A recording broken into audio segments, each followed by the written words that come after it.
Jadi iblis wis bersumpah akan menyesatkan semua manusia. Tapi rasa khawatir, iblis itu ya dhaif, iblis ya lemah. Nyatane yo kowe tetep ngaji jalalan. Berarti ora sukses menyesatkan. Kodang di kowe iblis. Ya kodang sampeyan, dikon ra ngaji tetep ngaji. Dikon paham tetep ra paham. Berarti iblis itu enggak keren loh. Betul, saya setiap melihat orang sholat itu menyaksikan kekalahan apa? Iblis. Jadi iblis itu ya kalah orang kok hebat ya ora. Biasa mawon, ora usah sing hebat ya namung pangeran. Jadi dari awal iblis wis menyerah ngadepi orang sing ikhlas. Ikhlas itu dimulai dari awalnya. Cara bahasa Inggris pokoknya hilir sampai hulu sampai hilir kudu ikhlas kabeh. Misalnya kita duit, yakin nah iku wae Allah. Sehingga kita ketika ngasihkan orang itu kamu nggak merasa itu milik kamu, sehingga nggak gampang undat. Selagi itu kamu benar keduanya awalnya salah itu masih mungkin tidak ikhlas. Uang ini milik saya, tak kasihkan kamu dengan ikhlas. Kalimat milik saya ini menjadikan suatu saat kamu jadi undat-undat karena milik saya. Tapi kalau ikhlasnya dari depan, uang ini milik Allah, ilmunya bahak milik Allah, terus tak kasihkan kamu juga hambanya. Dari awal kan merasa saya tidak punya apa-apa.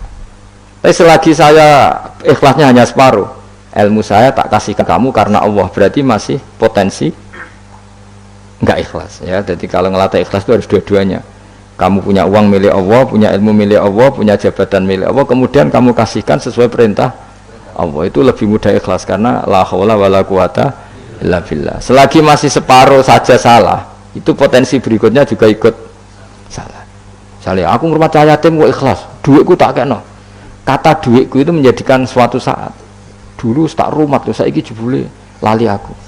Tapi kalau alhamdulillah saya pernah digerakkan Allah ngurmat cahaya yatim dengan milik Allah juga, sehingga kita sekedar pernah melakukan ketaatan ini senang.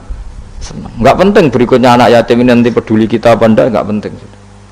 Itu ikhlas ya. Ikhlas itu sesuatu yang semuanya lillahi ta'ala ya. Inna sholati wa nusuki wa mahyaya wa mamati lillahi rabbil alamin. Itu iblis menyerah kecuali hamba jenengan sing ikhlas.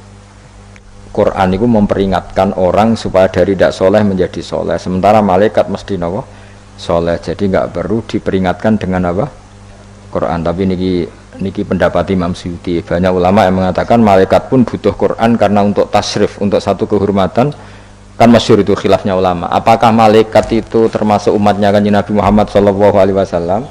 Ada ulama yang mengatakan cara pandang Nabi diutus itu untuk mensolehkan yang tidak soleh atau mensolehkan yang potensi tidak soleh. Kan orang itu ada dua, ada yang memang tidak soleh disolehkan, ada yang potensi tidak soleh, sebetulnya sudah soleh tapi potensi juga tidak soleh terus disolehkan. Nah malaikat ini kan tidak berpotensi maksiat sehingga nggak butuh Nabi. Saya ulang lagi, malaikat itu kan nggak mungkin tidak soleh, selalu soleh, berarti nggak butuh Nabi. Itu cara pikiran Imam Suyuti, sehingga dia mengatakan Quran itu memperingatkan semuanya kecuali malaikat, karena malaikat tanpa diperingatkan sudah soleh. Tapi kata ulama yang lain tidak seperti itu. Malaikat tetap senang sebagai umatnya Rasulullah Shallallahu Alaihi Wasallam karena butuh status tasyrif. Tasyrif itu keren. Nanti ditakoki kowe melok kelompok isopo, melok kelompok Kanjeng Nabi Muhammad Shallallahu Alaihi Wasallam. Sehingga kalau nanti ditanya Allah, mimman anta misalnya, min ummati habibika Muhammad, itu keren. Kayak termasuk umatnya kekasihmu Nabi Muhammad Shallallahu Alaihi Wasallam. Lalu kamu ngikuti apa? Yo min ahsani kitabik, macam ngikuti kitab terbaikmu ya Allah. Sehingga mereka ikut umatnya Nabi bukan karena disolehkan, tapi karena tasrif, satu kehormatan. Itu yang diikuti ulama tradisi kita ahli sunnah, ngikuti yang pendapat itu, ngikuti bahwa malaikat pun suka dikategorikan umatnya Kanjeng Nabi Muhammad Shallallahu Alaihi Wasallam karena nambahi tasrif. Nambahi apa? Tasrif. Masyhur itu Imam Suyuti dalam hal ini kita ngikuti ulama mayoritas, bukan ngikuti yang ini.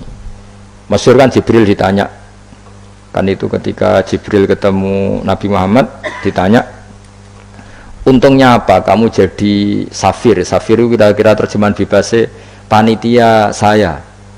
Jibril itu kan ya jauh dari langit turun bumi, dari langit itu kan jauh. Terus kamu untungnya apa? Karena Jibril itu tahu betul peristiwa yang pernah dilakukan Allah, yaitu kayak apa malaikat yang di langit bisa diusir karena kesalahan tertentu, malaikat yang sok suci kayak siapa itu Harut Marut juga dihinakan seperti itu. Dan Jibril tahu betul Allah itu yafalu ma yasha. Jadi yang sekarang malaikat bisa aja jadi, pokoknya tahu betul Allah bisa melakukan apa saja. Karena Jibril tahu betul Allah, karena dia ketua malaikat. Kan kita tahu misalnya ada sejarah siapa? Harut Marut, dari malaikat menjadi hina seperti itu. Terus Jibril akhirnya tanya, ya sudah, Jibril punya, terus ditanya Nabi, kamu untungnya apa setelah jadi safir saya, jadi panitia yang ngurusi wahyu.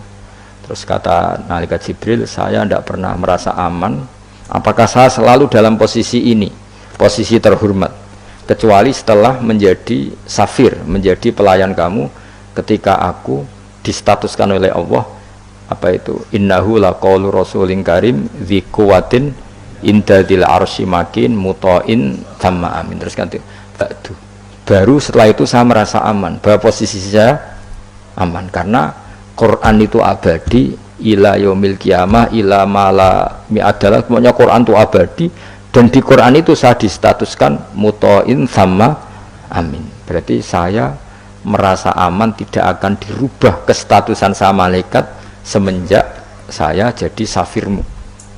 Intinya Jibril juga mendapat kehormatan karena ngitmai Quran. Paham ya? Makanya kita di sini mengatakan ini pendapat Imam Suyuti, tapi hampir semua ulama berpendapat apa? Malaikat pun ikut mendapat berkahnya Kanjeng Nabi Muhammad sallallahu alaihi wasallam. Jenenge napa? Berkah tasrif. Napa berkah napa? Tasrif. Jadi punya status kehormatan. Lah yang dikatakan Imam Suyuti itu murni logika. Murni logika tadi, yang namanya Quran itu memberi peringatan supaya enggak soleh menjadi soleh, dan malaikat tidak butuh itu karena sudah selalu soleh ya. Jadi itu logika saja, tapi kita berkeyakinan malaikat pun butuh, tapi untuk kehormatan. Jadi cara Imam Suyuti, kamu akan tahu berita kebenarannya Quran setelah kiamat, tapi nyatanya sebelum kiamat pun kita tahu banyak tentang berita benarnya apa? Quran. Saya beri contoh ngeten ya. Niki ben nambah iman kula jenengan teng Kanjeng Nabi Muhammad sallallahu alaihi wasallam. Nabi itu kan orang yang mukjizatnya jelas Quran, ya jelas kita sepakat Nabi itu orang yang mukjizatnya itu ngendikan Konstantinopel. Nabi itu orang Mekah, itu orang Mekah, orang Medina. Itu ngendikan Turki, itu kan jauh sekali karena Turki itu ikut Barat. Tapi Nabi zaman itu ngendikan lataf tahunnal Konstantinia, kamu pasti nanti menaklukkan Konstantinopel. Terus Nabi menyebut pasukannya, menyebut tentaranya. Terus al-amru kama akhbarahu, kemudian kenyataannya Konstantinopel zaman Nabi itu kan hanya menguasai Mekah Medina. Dereng duki putih-putih. Tok Syria itu era Umar. Tapi era Pangeran Fatih pun berapa ratus tahun setelah Nabi baru menaklukkan apa? Konstantinopel. Mergo Nabi nate dawuh mulai sekarang sampai kiamat uridot alia umati, umatku dipertontonkan. Jadi Nabi sempat delok kalau cara Jawa TV lah. Jadi menurut Nabi ya perso ngaji jalan paham ora paham ya. Ini termasuk daftar yang diperlihatkan kepada Nabi. Jadi ini akhir zaman ono wong ngaji nggo 3 perangkat kitab, pulpen, rekaman. Jadi apa kitab, pulpen, rekaman. Harusnya kamu lebih alim dibanding ulama dulu karena mereka salah satu kelas apa? Rekaman itu. Itu perso.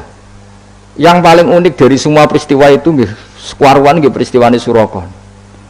Suraka niku sahabat rapati ganteng ndik. Nabi sering nak gojok Suraka. Suraka suatu saat kamu pakai apa mahkotanya Raja Kaisar. Raja Kisra, Raja Persia yang Romawi lah, Romawi. Romawi itu Kaisar apa? Kaisar. Singkat cerita, Ka'ab itu seorang ahli kitab, penginjil. Dia itu ada zaman Nabi, namanya Ka'bul Ahbar, itu ada zaman Nabi.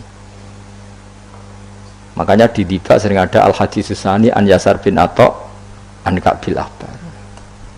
Nabi lahirnya di Mekah sudah benar, hijrah ke Madinah sudah benar. Tapi Ka'ab itu masih nggak mau iman karena dia baca di Taurat itu ada kata-kata wasultanu bisam. Pusat pemerintahannya itu, jadi pusat pemerintahan Islam itu di Sam. Karena Nabi wafat itu sebelum ada pusat pemerintahan di Sam. Sam itu ya Syria, Lebanon, Israel. Bareng era Sayyidina Umar, Sam itu ditaklukkan Umar. Terus akhirnya sebagian pemerintahan itu pusatnya di Sam, terutama era Muawiyah. Terus Nabi itu gojlok, kalau ketemu Suraka gojlok. Suatu saat kamu itu pakai bahasa Arabnya itu pakai mahkotanya Raja Romawi. Singkat cerita dia ikut perang. Nabi pun wafat. Ikut perang, lalah rojone keplayu. Mahkotanya ceblok. Lalah sing nemu iku tinggu. Ya ora pantes wong ndek maksudnya. Digojlok wis sahabat-sahabat. Setelah dipakai didelok sahabat digojlok mergo elek ora pas. Terus dikonyoplok mbek Umar. Itu harus kamu copot dan nanti mau diletakkan dikasihkan ke Baitul Mal, nanti uangnya dibagi. Masyhur. Terus Suraka protes, bukankah Rasulullah ngendikan di depan umum bahwa yang pakai ini saya? Jawab Umar, inna maqala laka Rasulullah litalbisaha walam yakul litamlikaha. Nabi hanya ngendikan kamu nanti yang pakai, Nabi tidak ngendikan kamu yang punya. Terus dicoplok. Lu bisa kamu bayangkan kejadian itu puluhan tahun setelah Nabi wafat, tapi Nabi ngendikan itu detail. Yang mengalahkan itu Umar, nanti yang pakai mahkotanya itu. Coba misalnya saya ngomong kue, jebule Suraka mati sedurunge peristiwa itu, kacau kan? Atau Umar meninggal sebelum penaklukan ini, Nabi itu ngendikan itu detail. Jadi Nabi ya persona, kue sok ben ngaji Jalalain terus paham ra paham guyu persona kabeh. Nah, begitu juga penelitian keilmuan sekarang itu banyak yang mengarah mendukung makna-makna Quran. Meskipun kita tidak tahu detailnya, misalnya dulu ya, misalnya antara laut, air tawar dan air asin, bainahuma barzakhul la yabghiyan. Terus kemudian orang bilang barzah itu membran atau apa sajalah. Yang jelas itu ada pemisah, namanya apa? Barzah, antara laut asin dan laut apa? Tawar. Begitu juga misalnya awalam yaro annas samawati wal ardo kanata ratqan fafataq nahuma wa ja'alna minal ma'i kullasyai'in. Jadi dulu bumi itu ya satu pulau, kemudian pisah-pisah, kemudian terus ya sudah ada yang jadi laut, ada terus. Itu teori keilmuan itu sama, bahwa dulu misalnya Jawa sama Sumatera itu satu bumi, satu pulau, kemudian dipisah. Pertama roton itu gandet, fafatak, nahuma, kemudian tak pisah. Lah iya, makanya Allah sudah ngendikan wala ta'lamunna naba'ahu ba'dahin. Kamu akan tahu cerita kebenaran Quran ini tunggu saja setelah ini. Nah, kemudian hanya ulama yang mengatakan yaumal kiamat, tapi itu lagi-lagi itu tidak Quran. Quran hanya ngendikan ba'dahin. Yang yaumal kiamat itu ngendikane ulama. Makanya kita harus paling gampang tuh hadis. Wis jelas tuh hadis. Pokoknya hadis tentang sosial. Suatu saat akan datang zaman qalilin ulama'uhu tapi kasirin. Wah, itu ora trimo bener banget ya. Yang ulamanya sedikit, tukang khutbah, tukang pidato maksudnya. Wah, guys, ora trimo bener banget. Dan itu Nabi ngendikan itu detail, terutama sampean delok. Saya kan punya kitab namanya Sirah Nabawiyah, juga punya kitab banyak lah tentang itu sampai Imam Bukhari itu kenangannya itu. Imam Bukhari yang meriwayatkan hadis suatu saat kamu membuka Konstantinopel itu masih Kristen. Semua Konstantinopel rawinya itu ya nggak ngerti, pokoknya ngomong aja sanate ngono muni ngono. Ditakoki lah kapan bos, pokoknya sanate ngono. Tapi sekarang jadi nyata Konstantinopel Turki itu dulu ketika Imam Bukhari meriwayatkan hadis itu masih dikuasai apa? Kristen. Tapi Nabi ngendikan detail delok tentang Bukhari, Kitab Alamatin Nubuwah. Itu detail sekali. Innakum sataftahuna Misra, kada sataftahuna itu sampai. Padahal Nabi buatan menangi terbukanya Irak, terbukanya beberapa negara Nabi buatan menangi, Pak. Tapi zaman Nabi ngendikan detail. Sataftahuna Qaisar fala Qaisar ba'da wasaftahuna Rum fal. Itu detail. Sampai ya itu di sedetail nanti yang pakai mahkotanya itu kamu. Suraka. Terus setelah nyata. Maksudnya nyata itu ya emang bener-bener sing nemu itu Suraka. Ya kok Ya, karena Nabi nanti ngendikan uridot ale umat itu, jadi semua yang akan terjadi la yaumil qiyamah itu pernah uridot, namun dipertontonkan, diperlihatkan ning kanjeng Nabi Muhammad sallallahu alaihi wasallam, terus dihentikan. Makanya saya jamin asal riwayat itu sahihah, saya ulang lagi, asal riwayat itu sahihah dan benar nisbat itu ke Nabi, pasti akan terjadi sesuai dawuh kanjeng Nabi Muhammad sallallahu alaihi wasallam. Dan kalau ada yang tanya, tapi saya pernah baca hadis ini kok nyatanya nggak terjadi, itu berarti ada masalah di riwayatnya. Apa? Ada masalah di riwayatnya. Tapi kalau asal hadis itu sahih, saya ulang lagi apa? Itu pasti akan kejadiannya. Itu pasti akan kejadiannya. Itu pasti